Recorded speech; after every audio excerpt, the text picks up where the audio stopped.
এই বাংলাদেশে আপনি যদি দেখেন যে অর্থনৈতিক যে সংকট চলছে, মানুষের মধ্যে যে বৈষম্য, এইগুলো নিরসন না করে আমি যদি একটা এমন একটা পরিস্থিতি তৈরি করি যেখানে আইডেন্টিটির ভিত্তিতে বা পরিচয়ের ভিত্তিতে যে কে ইসলাম গ্রহণ করলো, কে ইসলাম রাজনীতিকে পছন্দ করে, কে পছন্দ করে, পছন্দ হ্যাঁ করে হ্যাঁ, না, কে এরকম একটা, ইসলাম অনুরাগী জি, অনুরাগী নয়। এই জায়গাটায় যে চলে আসলো, এটাই আসলে দুর্ভাগ্যজনক।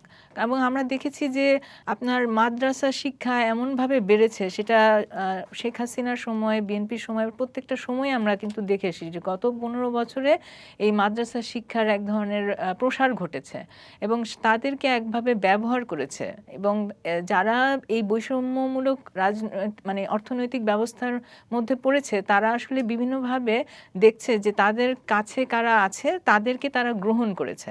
অথবা বলা যায় যে এই ধরনের একটা রাজনৈতিক পরিস্থিতিতে, অর্থনৈতিক সংকটের মধ্যে যারা তাদেরকে নতুনভাবে মানে তাদেরকে প্রতিশ্রুতি দিচ্ছে, তারা হয়তো সেটাকে গ্রহণ করেছে।